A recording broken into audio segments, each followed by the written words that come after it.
La Procuraduría General de la República ofreció hoy una disculpa pública a Jacinta Francisca Marcial, Alberta Alcántara y a Teresa González, quienes fueron acusados falsamente en el 2006 de haber secuestrado elementos de la AFI en Querétaro. Es oficial, el gobierno de Estados Unidos ha comenzado la cacería para atrapar y deportar migrantes indocumentados. En el estudio, Héctor Aguilar Camín y Lisa Sánchez hablan de las nuevas medidas que hoy comenzaron a funcionar de parte del gobierno estadounidense.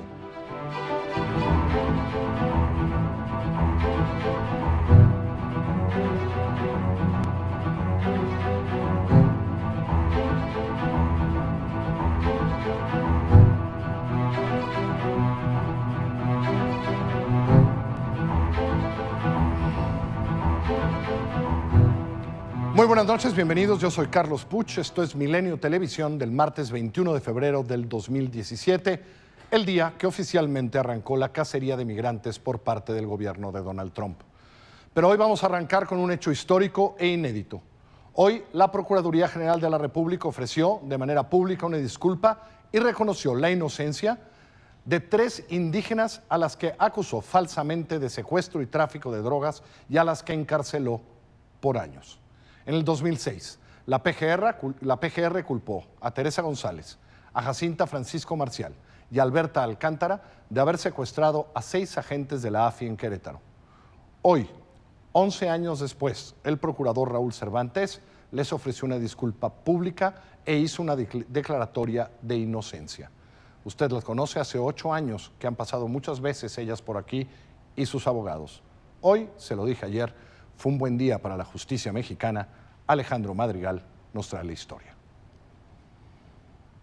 Este martes, 3 mujeres indígenas ñañú, Alberta Alcántara, Teresa González y Jacinta Francisco, le ganaron una batalla legal al Estado. Y en un acto protocolario, también se impusieron su lengua y sus usos y costumbres.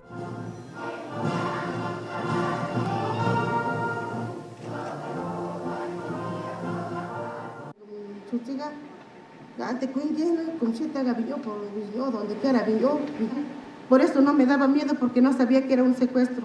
Me dio miedo cuando ya ellos me dijo, porque uno me dijo, dice, pues quién sabe si te vas o no te vas, porque el delito te está acusando, es un delito grave. Yo vengo por homicidio y más fácil que me vaya yo que tú. A veces dicen que son los malos, pero para mí son los mejores amigos, porque me apoyaron cuando yo no sabía hablar, cuando yo no entendía bien las palabras. Después de que durante más de 3 años Alberta, Teresa y Jacinta permanecieron en una prisión de Querétaro, de la que salieron hace 7 años, la PGR acató la sentencia del Tribunal Federal de Justicia Administrativa que la obligó a ofrecer una disculpa y reconocer públicamente que Alberta, Teresa y Jacinta no secuestraron a 6 agentes de la extinta AFI en marzo de 2006. Ante estas acusaciones, sin sustentos, el procurador primeramente se disculpó con Alberta y Teresa. La PGR nos acusó con acusaciones falsas de secuestradoras y posesión de cocaína y nos sacan ante medios de comunicación. Nuestra familia sufrió mucho.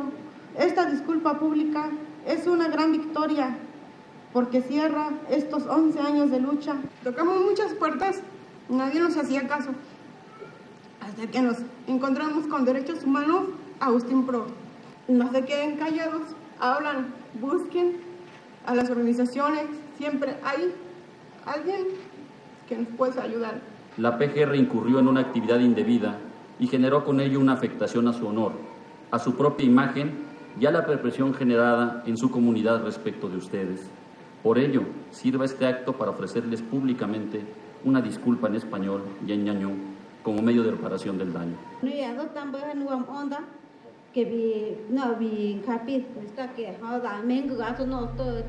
Pero esta disculpa se dio 2 veces, porque el caso de Jacinta fue tratado por separado, porque además de acusarla de secuestro, también le sembraron posesión de cocaína.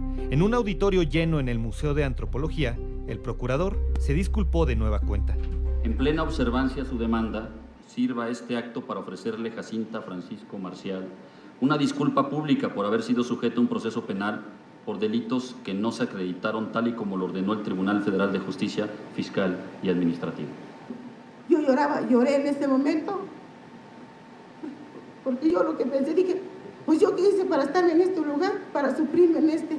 Y yo pensé, dije, dicen que siempre se habla del infierno, yo creo que en el infierno estoy bonita en este momento. Yo siento de que sí hay mucha gente, hasta que llegué, supe que hay mucha gente injustamente. Decía un compañero, disculpe la palabra, voy a decir porque así me habló mi compañera. Dice, las cárceles se hicieron para los pendejos, como nosotros que estamos aquí, no hicieron para otras personas. Pero estas no fueron las únicas voces de reclamo, porque la hija de Jacinta advirtió a los funcionarios que el monto que se le entregará como reparación del daño no les devolverá el tiempo y el dolor causados. Nos queda saber que la identidad, la cultura, la conciencia, la sabiduría, la razón, la vida y la libertad no se venden, no se negocian ni tienen precio. Maestra Rosa María, hoy nos chingamos al Estado. Aunque no son las primeras disculpas que ofrece la PGR por inculpar a inocentes por delitos que no cometieron o que nunca existieron, Alberta, Teresa y Jacinta exigieron a la autoridad que su historia no se repita más. Quiero pedirle, señor procurador, que se comprometa a que ya no va a volver a suceder, que las autoridades no fabriquen pruebas, que más personas no vayan a parar injustamente a la cárcel por delitos que no cometieron. Con imágenes de Edgar Mejía para Milenio Noticias, Eugenia Jiménez, Rubén Mozo y Alejandro Madrigal. El Centro Miguel Agustín Pro acompañó a Teresa, Alberta y a Jacinta en todo este proceso desde hace más de 10 años. Hoy, hace un par de horas, conversé con su director, Mario Patrón, a quien le pregunté cuáles habían sido los aprendizajes del centro, de los abogados, después de este proceso que hoy culminó de manera histórica. Es un proceso de más de 10 años que, si no hubiese sido por la tenacidad de las 3 mujeres, no hubiésemos llegado hasta aquí. Nuestra fortaleza está en ellas. Tú sabes que hay muchas víctimas que se quedan en el camino, legítimamente, ¿verdad? Por temor, por cansancio, por frustración y por lo que significan los procesos legales. La apuesta jurídica, reivindicación de derechos, no es una apuesta efectiva en términos de resultados inmediatos. Segundo, yo te diría que reivindicamos apostar por las instancias nacionales. Tú sabes que los antecedentes anteriores habían estado marcados por sentencias internacionales de la Corte Interamericana, Valentina Rosendo, Inés Fernández, y en este caso apostar por un recurso innovador en un tribunal de justicia fiscal primero y administrativa, en un recurso de responsabilidad patrimonial, ¿verdad?, que ya conceptualmente ciñe, y haber logrado que el tribunal ensanchara sus marcos teóricos y no hablara solo de indemnización por daño patrimonial y daño moral, sino que fuera más a conceptos simbólicos de reparación, nos parece que es un éxito. Hoy, en esta realidad de país, tú sabes que apostar a las instancias nacionales pues no es lo que muchos consideran estratégicamente, ¿no? Para nosotros el aprendizaje es que el camino, incluso frente a mecanismos de supervisión internacional como Ayotzinapa, está en la construcción del fortalecimiento de la institucionalidad nacional. Entonces, por eso es que ahí está la apuesta. O sea, hoy la PGR da disculpas, sí, porque hay una discusión política, Raúl Cervantes, que de ninguna manera la regateamos, pero también porque estaban obligados por una la decisión del tribunal, ¿no? Así es, ¿no? Entonces, sin duda alguna es eso. También para el Centro Pro, otro valor que rescatamos en este proceso es el Centro Pro en una labor de puente, de mundos que no se hablan, del mundo de las víctimas injuriadas, agraviadas por el Estado, y el Estado que no voltea a ver a esas víctimas, o cuando estos polos se voltean a ver, se hace con los resquemores, permíteme la expresión, de la reyerta. O sea, de los 3 años de encarcelamiento, del hijo de la mamá que no pudo estar con su hijo porque murió a los 5 meses que salió de la cárcel. historias realmente de dolor. Dramatiquísimas, Entonces, sí. que el PRO pueda jugar esa función social, siempre acompañando a las víctimas, pero construyendo agenda con la institucionalidad del Estado, nos parece que es otro aprendizaje y otro aporte. Y tenemos esos retos en otras historias que acompañamos, en donde tenemos discusiones técnicas y políticas muy fuertes con la PGR, como Ayotzinapa de nuevo, pero eso no nos impide construir otros caminos con otras historias y con otras agendas. El evento de hoy no fue sencillo, como se lo contó Alejandro Madrigal, yo estuve ahí, hubo tensión, se dijeron enfrente al procurador cosas que no estamos acostumbrados a oír en estos foros y que la autoridad no escucha todos los días. Le pedí a Mario que me dijera cuál es el valor en particular del evento de hoy y de las cosas que hoy se dijeron públicamente. Pero también es inédito porque la responsabilidad judicial era de la PGR y ambas partes logramos convocar un acto de Estado, Carlos. O sea, hubo representantes del Poder Judicial, del Legislativo y del Ejecutivo.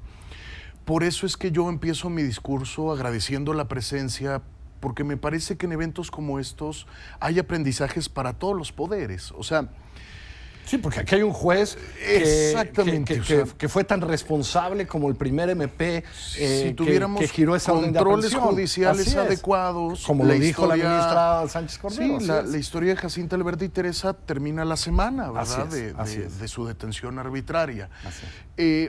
Igual legislativamente, o sea, yo creo que hemos avanzado mucho con una ley general de víctimas, pero no tenemos una política integral de atención a víctimas ya, digamos, en juego, que nos permite estos procesos de reparación, digamos, superando los abordajes pecuniarios y yendo a otras dimensiones de reparación simbólica, restaurativa, restitutiva, en fin. Y en el Poder Ejecutivo, pues sin duda hay una agenda de transformación de la propia PGR. Por eso es que un poco nuestro mensaje era, este tipo de casos pueden ser una carta de aprendizajes para diseñar una nueva fiscalía autónoma y que ponga los incentivos en la justicia y no en la impunidad, ¿no? Mario Patrón, en un día histórico para la justicia mexicana. Y si fue histórico ese día, tenemos que pasar a nuestra sección Nuestra Vida con Donald Trump, porque nos vamos a acordar mucho tiempo del día de hoy, cuando oficialmente empezó la cacería de migrantes indocumentados mexicanos. Ayer le habíamos contado que 2 memorandos firmados por el secretario de Seguridad Interior, John Kelly, habían sido filtrados, pero que la Casa Blanca no confirmaba si ya eran oficiales. Hoy esos memorandos fueron enviados a todas las agencias policíacas que tienen que ver con la migración. La orden es detener y deportar migrantes indocumentados, a casi todos. Esto dijo hoy el vocero de la Casa Blanca, Sean Spicer. The president needed to give guidance, especially after what they went through in the last administration, where there were so many carve-outs that ICE agents and CBP members had to figure out each individual whether or not they fit in a particular category and they could adjudicate that case. The president wanted to take the shackles off individuals in these agencies and say, you have a mission, there are laws that need to be followed, you should do your mission and follow the law. Los únicos que por ahora no están incluidos en las órdenes de detención y en los memorandos son los llamados Dreamer. Hoy al menos no son una prioridad para el gobierno de Donald Trump. Yeah, I think this is and this is what I was basically talking to Cecilia about, which is the president's made clear when you have whatever 12, 14, 15 million people in the country illegally, that there has to be a system of priority. And right now, ICE's priority is going to make sure that we focus first and foremost on that. He's specifically in the guidance, it talks about that DACA and DAPA, unless someone who fits under that program fits into the subcategory, is not subject to what is being dealt with now. ¿Qué dicen estos 2 memorandos que se han mandado a todas las autoridades? Básicamente que todo que parezca mexicano, que parezca inmigrante, todos son bad hombres. Esto es un resumen.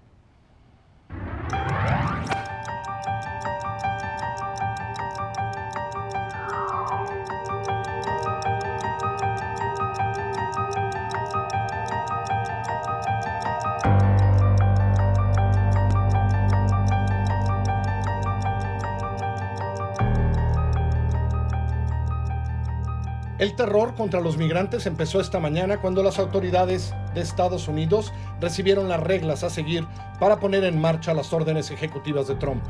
A partir de esta mañana, prácticamente todos los migrantes son prioridad para detención, prioridad de las autoridades para deportarlos, para aprehenderlos. Antes los esfuerzos estaban enfocados a migrantes indocumentados, juzgados y sentenciados por crímenes.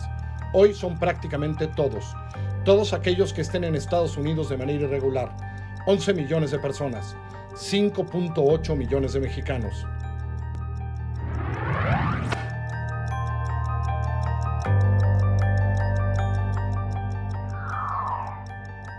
Cualquiera que haya sido acusado o cometido actos que puedan implicar cargos criminales, es decir, cualquiera que haya entrado ilegalmente al país, conducido un coche sin licencia, trabaje con un seguro social falso, se haya cruzado una calle cuando no podía cruzarla, el agente migratorio decide quién es un riesgo para la seguridad pública.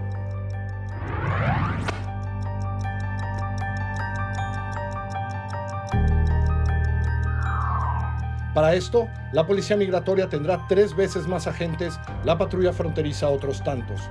Por si no fuera suficiente, crece el programa para que los policías locales se vuelvan autoridad migratoria, puedan arrestar y deportar migrantes.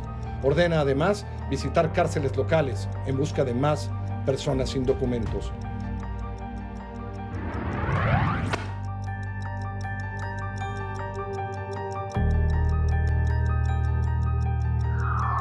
Antes, solo eran expulsados inmediatamente aquellos migrantes indocumentados detenidos a unos kilómetros de la frontera que no tuvieran más de 14 días en Estados Unidos. A partir de hoy, migrante detenido regresa a su país, sin hacer preguntas. Si el migrante quiere apelar la detención, tiene que esperar en México. La audiencia ante un juez podría ser en videoconferencia.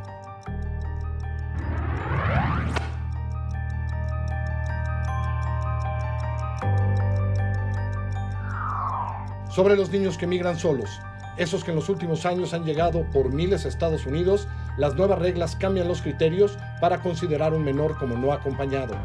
Los padres que pagan con un coyote para llevar a sus hijos pueden ser considerados cómplices de tráfico.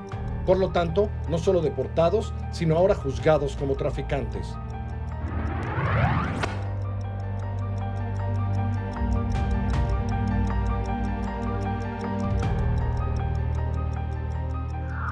Los migrantes que llegan a pedir asilo esperarán respuesta de un juez mientras están detenidos.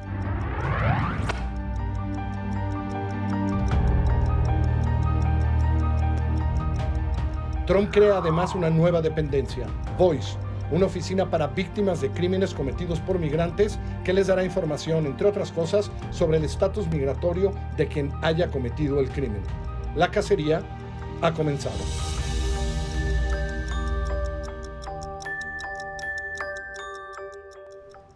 Y por cierto, uno de los memorándums reitera la petición que ya estaba en la orden ejecutiva en que todas las áreas de migración y seguridad del gobierno deberán informar en unos cuantos días de cuánto se destina a México como ayuda.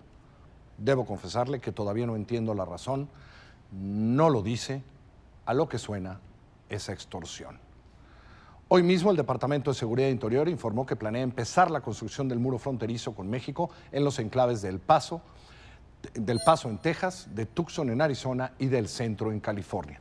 De acuerdo con un memorando más de la dependencia a la patrulla fronteriza, ahí se realizaron 408.870 detenciones en indocumentados, 64.800 fueron en Tucson, 25.000 en El Paso y 19.000 en el Centro.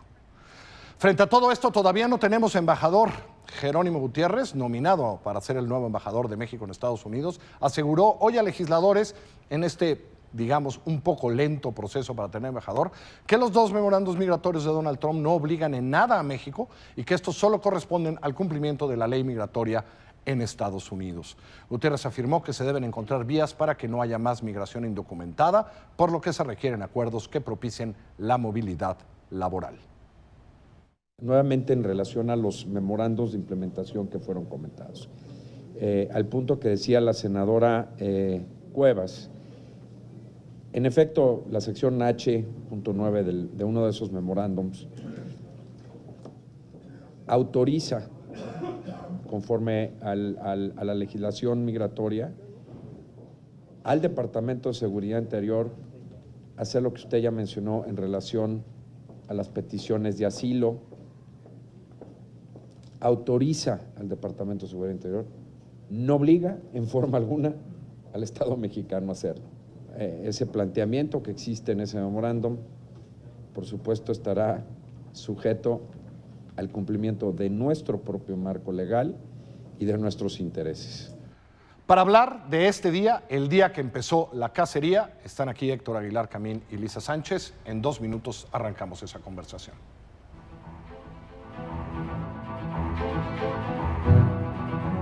Con la realidad virtual puedes visualizar tus proyectos, pero hay algo que nunca podrás superar: la oportunidad de estar ahí. Pasa de lo virtual a lo real en un clic. Si eres cliente Bancomer, puedes obtener un préstamo desde Bancomer Móvil. Bancomer, la forma más fácil de obtener un préstamo. Amor, como que se me antoja un plan diferente. ¿Qué tienes en mente? Ay, no sé. Ir a un lugar especial y ver películas todo el día. Ah, pues mi plan Max Sin Límite es perfecto, porque tiene Claro Video y es súper fácil registrarnos. Ay, ese plan me encanta. Todo se disfruta más con un plan Max Sin Límite 5000. Telcel, la mejor red. Máxima expresión. Ribera del Duero. Tinto Lleiroso. Aquí están Héctor Aguilar Camín y Lisa Sánchez. ¿Cómo están? ¿Cómo les va? ¿Quién quiere arrancar? Es el día que ya empezó. Esto ya empezó, los memorandos son reales, son instrucciones, son órdenes y que legalmente tiene que cumplir todo el aparato de migración y seguridad del Estado. Lisa. Pues decíamos en el corte, esto va demasiado rápido, esto tiene potencial para convertirse en una crisis humanitaria, en una crisis jurídica, en una crisis de Estado de Derecho, de confianza en las instituciones del lado americano, pero en una crisis de mayores proporciones del lado mexicano también, porque implica mucho, por ejemplo, el retorno de un montón de gente que con amenazas incluso de nuevas órdenes ejecutivas que todavía no han sido liberadas, implicaría la deportación a México de todo aquel que haya entrado por la frontera mexicana, sea mexicano o no, la separación de muchísimas familias y sobre todo vivir el proceso judicial ya deportado, como bien se mencionó en la nota, ¿no? Yo simplemente quiero recordarle a nuestra audiencia que además de todo de esta catástrofe que se nos menciona en la nota ahorita, de lo que sucedió el día de hoy, traíamos ya 3 órdenes ejecutivas y parece que tenemos la reforma de una de ellas en puerta hacia el final de la semana, que habían ampliado la capacidad de los agentes migratorios aduanales, habían hecho en las policías estatales y municipales agentes migratorios, aun cuando no lo son, habían incrementado la capacidad y la inyección de dinero de fondos no etiquetados hacia el tema de la persecución de migrantes, dieron por terminado órdenes o programas que se habían hecho durante administraciones previas como el Catch and Release, las intervenciones comunitarias no en centros de detención, etcétera, que van a poner muchísima presión también sobre la defensa que se pueda hacer legal en los Estados Unidos desde los organismos de derechos humanos y que obviamente eso responderá mucho más lentamente de lo que está yendo Trump. Yo creo que este punto es muy clave porque el espíritu de estas guías de conducta para el Departamento de Seguridad Interior es, en muchos sentidos, saltarse las instancias que tendrías de defensa. Este tema de la deportación expedita, este tema del detenerlo y devolverlo, este tema de ciudad de santuario, ¿no? De deportar al que detengas al país de donde viene, aunque no sea su país. Todo eso lo que va quitando son instancias de defensa. Ahora, todo el tono de estas políticas tiene, voy a decir una expresión que suena muy fea, pero que yo creo que se acerca bastante al espíritu con que se está haciendo esto desde el punto migratorio. Es el proyecto de solución final de Trump a lo que él cree que es el problema mayor de Estados Unidos, que es la migración. Tiene todo el tono de una persecución en masa, sistemática, contra un grupo de población por el hecho de ser ese grupo, por el hecho de ser migrantes indocumentados. Por ese hecho están sujetos a una persecución. Tú le llamas una cacería y parece también un tema exagerado. Pero ¿sabes de qué depende? Depende del celo que tengan los policías de migración y ahora los policías locales que van a ser habilitados. Cosa muy importante, que puedan ser habilitados otra vez. Así es. Estos señores. Bueno, y con una cosa, Héctor, que tú mencionaste en esta mesa hace 3 semanas porque lo habías leído en la orden ejecutiva. Hoy crea un grupo que se llama Voice y hace legal que si tú eres víctima de un crimen puedes preguntarle al policía, dígame el estatus migratorio de ese señor. Eso, bueno. Ese espíritu de la delación. Esa es la persecución. Esa es la persecución masiva contra un grupo por el hecho de ser ese grupo. Y eso sí tiene rasgos, francamente, de persecución que recuerda la solución final de Hitler. Puede no suponer, desde luego no supone, en principio, la muerte, exterminio, pero supone el desarraigo violento, inhumano, brutal de millones de personas. Y aquí las cifras sí cuentan, ¿eh? Es distinto, es muy distinto. 100,000 que 11 millones. ¿Sí? Y es muy distinto los 2 o 3 millones que dijo al principio Trump y los 12, 13 o 14 que dijo Spicer en su conferencia de prensa. Hoy le subió de 11, que es la cifra oficial, a 12, 13 o 14. Spicer, bueno. Y los que se acumulen es el mensaje, ¿no? Es una persecución en forma, ¿no? Creo que me quiero salir con esto. Es decir, hoy, antes de entrar a este noticiero a las 10, vi si había algo en la página del Gobierno de México, en la página de la Secretaría de Relaciones Exteriores. No vi nada. Es decir, no hay una respuesta. Cuando hoy Spicer hace oficial que todos estos memorandos ya fueron enviados, ayer eran filtraciones, ahí estaban, boom, boom, boom, nada. ¿Hay algo por hacer de parte del Gobierno de México? Pues mañana hay una comparecencia de Luis Videgaray en la Cámara de Diputados. Yo empezaría por ahí. No, mañana tenemos un visitante, ¿no? Que es el señor que va a aplicar estas cosas. Exactamente. Bueno, tendríamos que decirle... Primero el que firmó. Tendríamos que decirle que no nos va a caer muy bien que venga después de que dé esta noticia y que sobre todo no nos cae muy bien el trabajo que va a hacer. Y que es, por lo pronto, el día de hoy, después de su presidente, nuestro villano favorito en Estados Unidos, el señor Kelly. Ahora, en esto que dice el embajador, que va a ser embajador mexicano en Estados Unidos, hay una cosa interesante. En la cautela tremenda con que se manejan, que diga que esas decisiones legales de Estados Unidos no obligan al Estado mexicano, me parece una manera bastante clara de decir que no van a colaborar. Me parece. Sí, y que no van, y que van a impedir eso. Eso pareciera decir hoy, una manera elegante.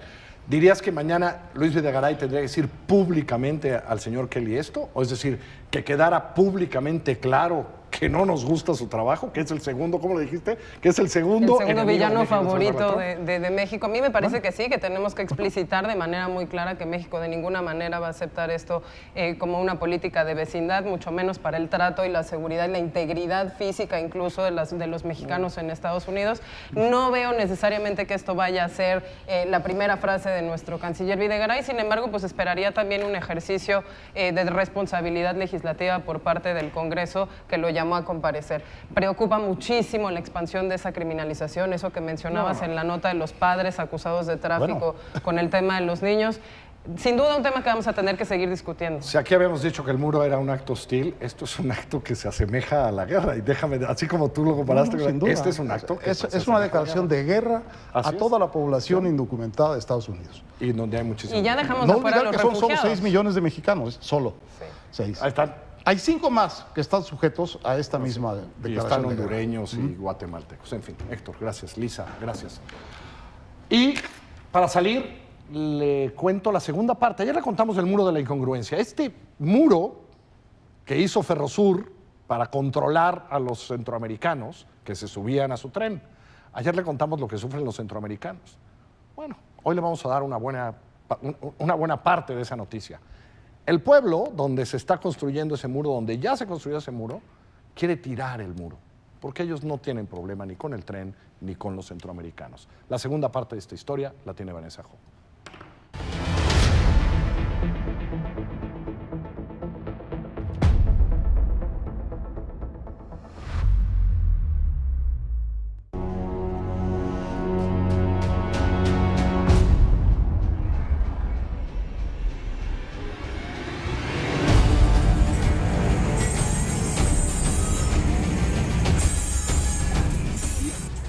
Problemas con ustedes.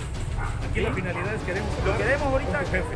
Que saquen saquen su retroexcavadora, llévense su revolvedora para evitar conflictos mayores. Llévensela. Hace 6 meses, vecinos de la colonia Santa Lucrecia de Tierra Blanca, Veracruz, encararon a obreros de Ferrosur que trabajaban en la construcción del muro antimigrante que la empresa levanta desde 2013.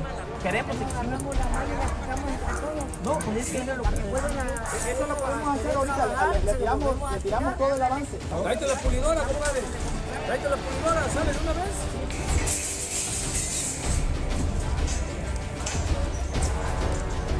No, barda más, ya no queremos aquí bardas. Si no estamos en Estados Unidos, estamos en el Estado. Además, estamos aquí. Hay que comprar ahí. La incongruencia tan grande, ¿no? Estamos en una lucha por evitar con el señor Donald Trump por ese muro que nos quiere hacer y ellos le permiten a una empresa transnacional venir a dividir la ciudad con un supuesto proyecto de manejan ellos que por seguridad de su empresa. Los vecinos argumentan que la obra bloquea el paso de agua y aire. Eso provoca que los hogares sean más calientes. Aquí las temperaturas suelen rebasar los 40 grados centígrados. Y claro, los lugareños también defienden a los migrantes.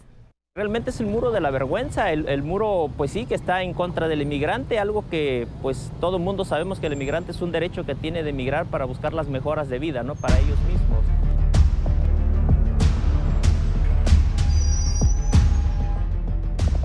Los pobladores de Tierra Blanca también se ven afectados porque el muro, construido en zona federal, limita el paso del primer cuadro de la ciudad hacia el resto de las colonias. Cuando el tren hace sus maniobras de traspatio, bloquea los accesos que la empresa dejó libres para que pudieran circular los coches. La ciudad queda paralizada hasta que el tren sigue su paso.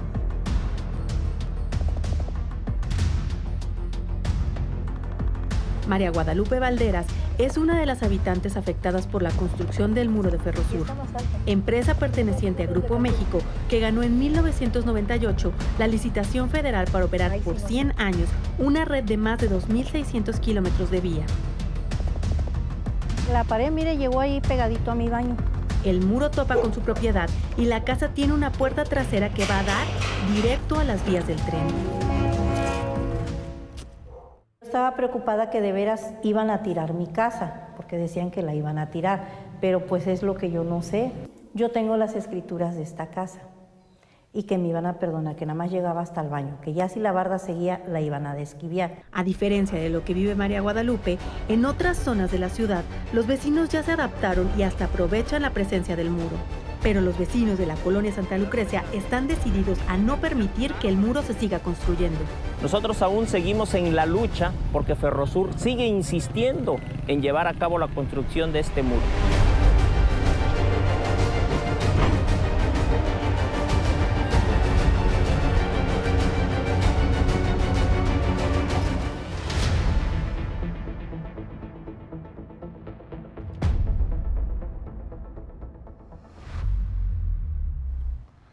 Por cierto, porque esto no solo es de acción de la policía, sino de ambientes de xenofobia, le informo que hace un par de horas se dio a conocer que el joven Sergio Reyes, hijo de una familia de migrantes mexicanos, falleció el domingo a manos de agentes de la policía de Nueva York que le dispararon 14 tiros después de que el joven presuntamente hubiera cometido un robo.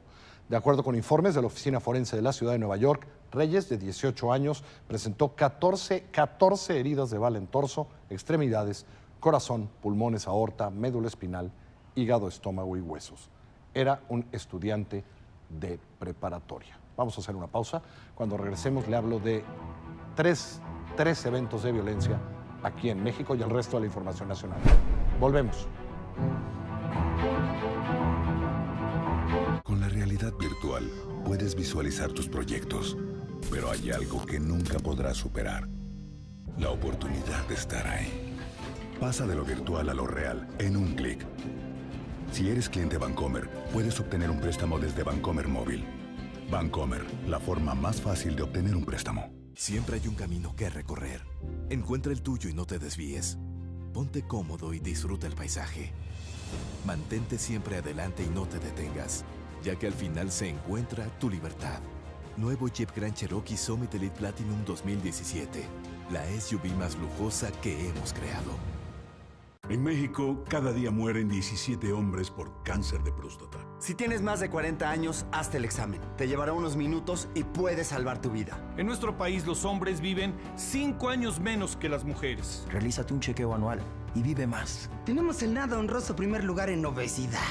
Cuida tu alimentación y la de tus hijos. Haz ejercicio 30 minutos diarios. Hasta los superhéroes se enferman. Prevenir solo depende de ti. Febrero, mes de la salud del hombre. El abogado del Bester Gordillo, Marco Antonio del Toro, informó que la ex líder del Sindicato Nacional de Trabajadores de la Educación estará ya en prisión domiciliaria. Esto después de la decisión de un tribunal que, según el abogado de la maestra Gordillo, es una sentencia inapelable. En un par de semanas, el Bester podría ser trasladada a su departamento en Polanco. En unos días, la ex líder del CENTE, cumplirá 4 años en prisión. Ante la Comisión de Nochixtlán, en la Cámara de Diputados, el presidente de la Comisión Nacional de los Derechos Humanos, Luis Raúl González Pérez, informó que, según el director general del Hospital Regional del IMSS en la ciudad de Oaxaca, los elementos de la Policía Federal que solicitaron atención médica ese día pidieron que, por cuestiones de seguridad, no se recibiera a población civil lesionada.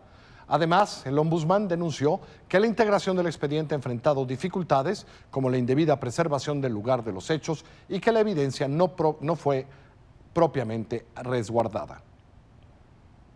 El notario público número 65 de la ciudad de Oaxaca solo hizo un recorrido visual, sin verificar a detalle a los integrantes de las corporaciones policiales, y señaló que, comillas, solo portan kit policíaco antimotines y no armas de fuego ni punzocortantes.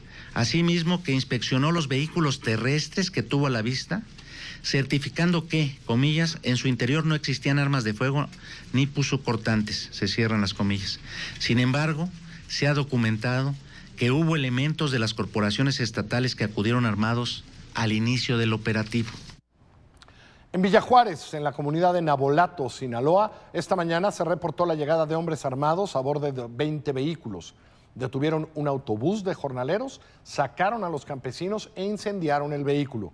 Además, en varias ocasiones detonaron al aire sus armas. Bloquearon 2 carreteras, con lo que Villa Juárez se quedó sin salidas. En este momento, el Ejército y la Policía Federal resguardan ya el municipio para intentar restablecer el orden. Algunas de las imágenes desde allá, desde Nabolato.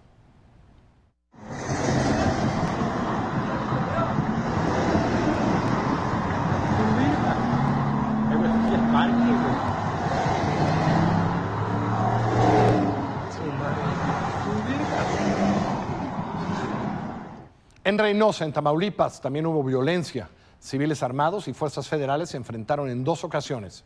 El saldo, 3 presuntos delincuentes muertos. Primero, integrantes de 2 grupos delictivos se enfrentaron, a lo que la Marina respondió. Después, en otro punto, los marinos irrumpieron en un hotel de paso, donde tuvieron a una pareja y aseguraron armas y droga.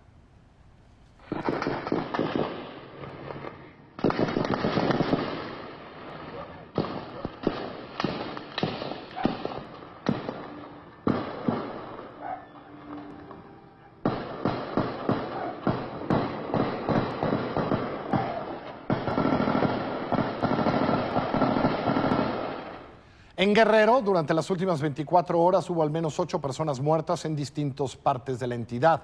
En Acapulco ocurrieron 6 de estos asesinatos, todos a balazos. El primero fue en la entrada del poblado de La Venta, otro, un chofer de transporte público asesinado, un taxista en la colonia Renacimiento y otro hombre en el fraccionamiento Costa Azul. Uno más fue encontrado en la parte trasera de una iglesia y otro en el mercado El Parasal. En Iguala, un hombre y una mujer murieron al enfrentarse con supuestos ganaderos. En Uruapan, en Michoacán, un video compartido en redes sociales muestra el momento en que una mujer es secuestrada. En la grabación se observa a un vehículo Jetta blanco estacionado en el momento en que el auto de la víctima intenta cruzar la calle. El Jetta le bloquea el paso, se bajan 4 sujetos armados, la víctima intenta hacer una maniobra, los hombres la bajan y se la llevan. En Nuevo León, el procurador de Justicia del Estado, Roberto Flores, renunció al cargo que había asumido desde el inicio de la administración de Jaime Rodríguez el Bronco. La semana pasada su hija, el novio de ella, uno de sus hijos y su padre fueron descubiertos en nóminas de dependencias estatales con altos sueldos. En un comunicado, Flores dijo que la situación es desgastante, por lo que decidió hoy presentar su dimisión. Y ahora le doy un adelanto de lo que usted podrá leer mañana en Milenio, en milenio.com muy tempranito. Esto es Uno hasta el fondo, de Gil Gámez.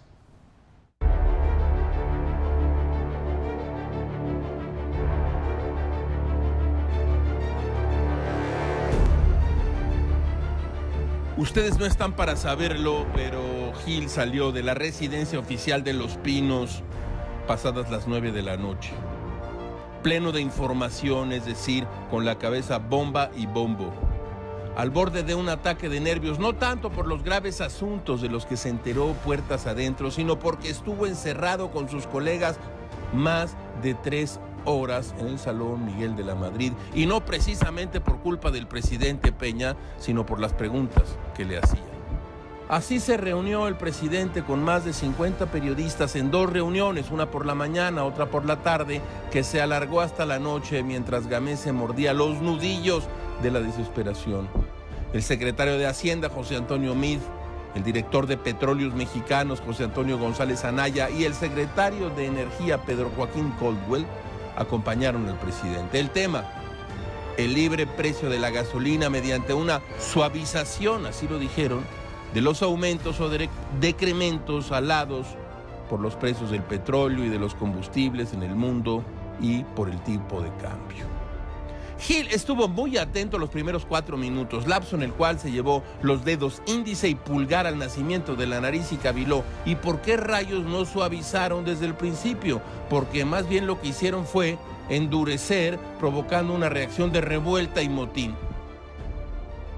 Cuando empezaron a salir los cuadros, las gráficas, los números, Gil ya pensaba en la inmortalidad del cangrejo, un cangrejo apocalíptico, porque todo pinta mal en materia económica. Vean si no. Precio del petróleo de risa loca. La gasolina libre en banda.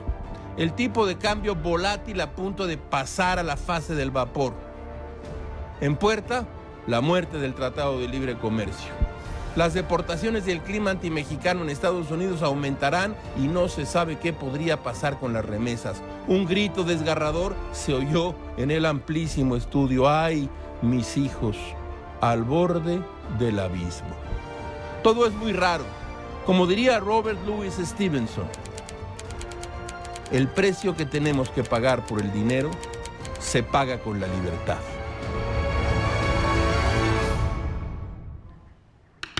Muchísimas gracias por su atención esta noche. Yo lo espero aquí a las 10 en Milenio Televisión. Se queda con todos los deportes y la afición a las 11 de la noche, mi amigo Héctor Zamarrón. Y a lo largo de todo el día, aquí en esta frecuencia, la información que usted necesita para estar bien informado. Lo espero mañana. Gracias. Buenas noches.